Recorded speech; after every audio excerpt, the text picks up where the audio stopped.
গাড়ির ব্রেকটা হঠাৎ কেঁপে উঠতেই অমিতের বুকের ভেতরটা ঠান্ডা হয়ে গেল। পাহাড়ি আঁকাবাঁকা রাস্তায়, রাত তখন প্রায় 2টো।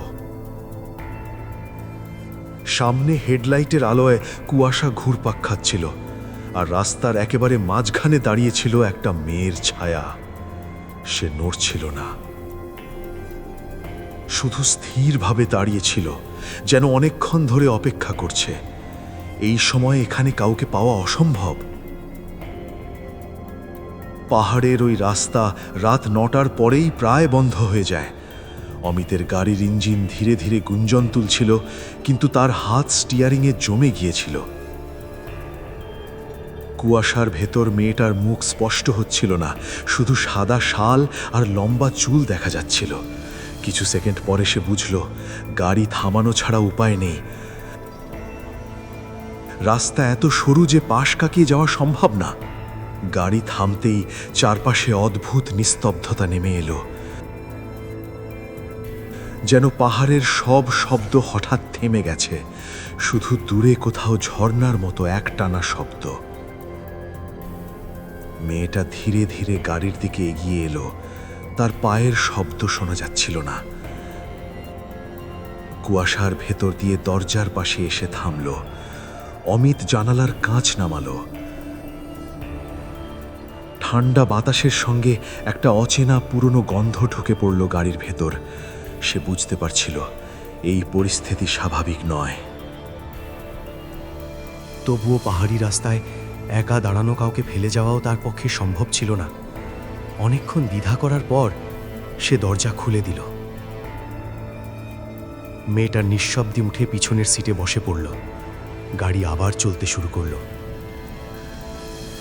প্রথম কয়েক মিনিট অমিত শুধু রাস্তায় মন দিল, কিন্তু ধীরে ধীরে তার মনে হতে লাগলো গাড়ির ভেতর তাপমাত্রা অস্বাভাবিকভাবে কমে যাচ্ছে। হিটার চালু থাকা সত্ত্বেও তার নিঃশ্বাস কুয়াশার মতো বেরোচ্ছিল। রিয়ার ভিউ মিররে তাকাতেই সে দেখল মেয়েটা মাথা নিচু করে বসে আছে। তার চুল মুখ ঢেকে রেখেছে। রাস্তার বাঁকে বাঁকে হেডলাইটের আলো পাহাড়ের গায়ে পড়ে আবার ফিরে আসছিল। প্রতিটা বাঁকে অমিতের মনে হচ্ছিল যেন কেউ গাড়ির পেছন থেকে তাকিয়ে আছে। এই পথটা সে বেছে নিয়েছিল কারণ এটা শর্টকাট। সে দার্জিলিংয়ের এক ছোট হোটেলে কাজের জন্য গিয়েছিল, আর রাতে ফিরছিল শিলিগুড়ির দিকে। দিনের বেলায় এই রাস্তা সুন্দর, কিন্তু রাতে প্রায় জনমানব শূন্য। লোকজন বলে মাঝে মাঝে এখানে দুর্ঘটনা ঘটে। হঠাৎ সে লক্ষ্য করল গাড়ির ড্যাশবোর্ডের ঘড়ি থেমে গেছে। সময় দেখাচ্ছে 1:47। কয়েক সেকেন্ড আগে পর্যন্ত ঘড়ি ঠিক ছিল। তার বুকের ভেতরটা ধুকপুক করতে লাগল। সে আবার মিররে তাকালো। এবার দেখল মেয়েটা ধীরে ধীরে মাথা তুলছে। কিন্তু অদ্ভুত ব্যাপার, মিররে তার মুখ স্পষ্ট দেখা যাচ্ছিল না, যেন আলো পড়লেও ছায়ার মতো ঝাপসা। অমিতের হাত ঘামতে শুরু করল। সে নিজেকে বোঝানোর চেষ্টা করছিল হয়তো আলো আর কুয়াশার কারণে এমন লাগছে। কিছুটা এগিয়ে যাওয়ার পর হঠাৎ সে শুনতে পেল খু আস্তে একটা শব্দ, যেন কেউ ভেজা কাপড় চিপছে। শব্দটা পিছনের সিট থেকেই আসছিল। তার গলাটা শুকিয়ে গেল। সে গাড়ির গতি বাড়ালো। রাস্তা আরো নির্জন হয়ে উঠছিল। মোবাইল নেটওয়ার্কও চলে গেছে। চারপাশে শুধু পাহাড় আর গভীর খাদ। তার মনে পড়ল বিকেলে হোটেলের রিসেপশনিস্ট তাকে সাবধান করেছিল রাতে ওই শর্টকাট রাস্তায় না যেতে। নাকি কয়েক বছর আগে সেখানে একটা মারাত্মক দুর্ঘটনা হয়েছিল। এক নববিবাহিতা মেয়ে স্বামীর সঙ্গে যাচ্ছিল, গাড়ি খাদে পড়ে যায়। মেয়েটার দেহ আর পাওয়া যায়নি। তখন সে এসব কথায় গুরুত্ব দেয়নি। এখন সেই কথাগুলো মাথায় ঘুরছিল। হঠাৎ গাড়ির ভেতর একটা ঠান্ডা বাতাস বইল, যেন পিছনের জানালা খোলা, অথচ সব কাজ বন্ধ। অমিতের কাঁধের কাছে হালকা ঠান্ডা স্পর্শ অনুভূত হল, যেন কেউ খুব কাছে এসে দাঁড়িয়েছে। সে আতঙ্কে মিররে তাকালো। এবার সে স্পষ্ট দেখল মেয়েটা আর পিছনের সিটে নেই। স্টিয়ারিংয়ে তার হাত কেঁপে উঠল, গাড়ি হালকা দুলে উঠল, তার বুকের ভেতর ধপ ধপ শব্দ হচ্ছিল। সে ধীরে ধীরে মাথা ঘুরিয়ে দেখল মেয়েটা তার ঠিক পাশেই সামনের সিটে বসে আছে। কখন কিভাবে সে সামনে এলো অমিত বুঝতেই পারেনি। তার মুখ এখন স্পষ্ট দেখা যাচ্ছে, ফ্যাকাশে, ভেজা, আর চোখ দুটো অস্বাভাবিক স্থির, যেন অনেক দূর থেকে তাকিয়ে আছে। তার ঠোঁটের কোণ থেকে জল পড়ছিল, যেন সদ্য ভিজে উঠেছে। অমিতের শরীর জমে গেল, সে চিৎকারও করতে পারছিল না। গাড়ির স্পিড কমতে লাগলো, সামনে একটা তীক্ষ্ণ বাঁক, নিচে গভীর খাদ।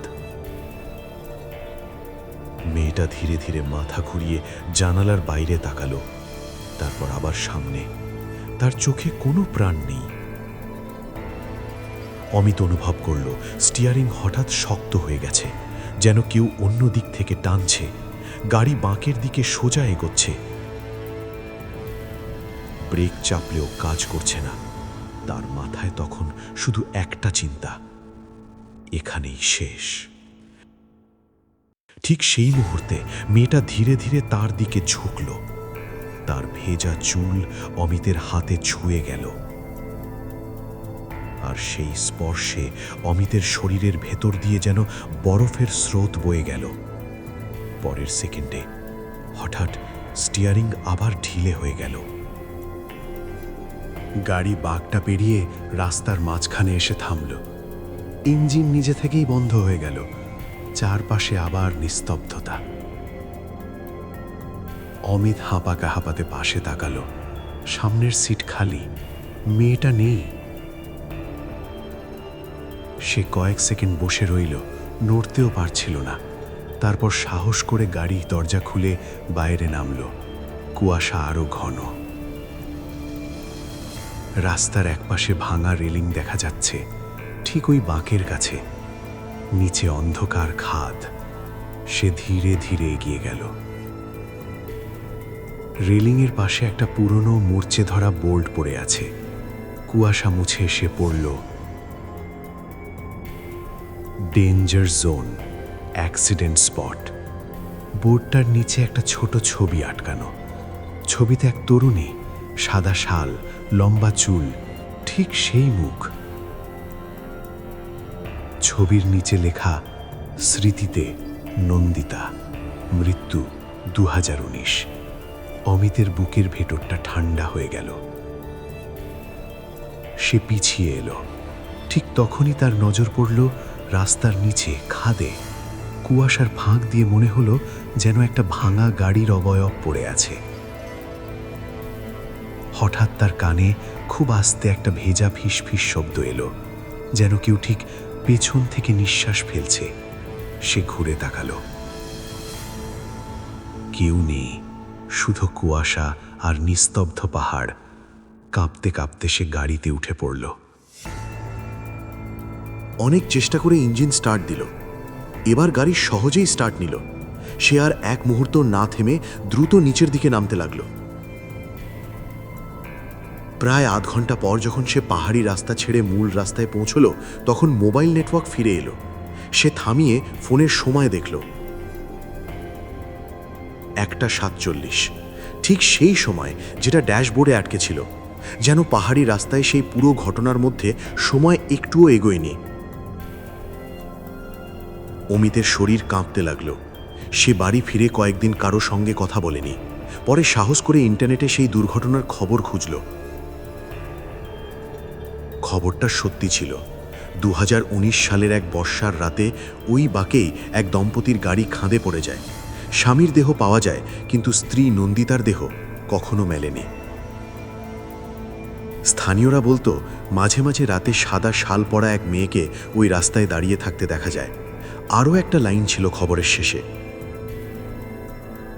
অনেকে দাবি করেছেন তাকে লিফট দেওয়ার পর গাড়ির নিয়ন্ত্রণ হঠাৎ হারিয়ে যায়, কিন্তু শেষ মুহূর্তে অদ্ভুতভাবে গাড়ি বেঁচে যায়। অমিত দীর্ঘক্ষণ স্ক্রিনের দিকে তাকিয়েছিল। তার মনে পড়ল, যদি সেই মুহূর্তে স্টিয়ারিংটা হঠাৎ ঢিলে না হতো, তার গাড়িও হয়তো সেই খাদেই পড়ত। সেদিনের পর অমিত আর কখনো ওই পাহাড়ি শর্টকাট রাস্তায় যায়নি। তবে মাঝে মাঝে রাতে ড্রাইভ করতে বেরোলে সে এখনও একটা জিনিস লক্ষ্য করে। গাড়ির রিয়ার ভিউ মিররে কখনো কখনো মনে হয় পিছনের সিটে ভেজা চুলওয়ালা কেউ চুপচাপ বসে আছে।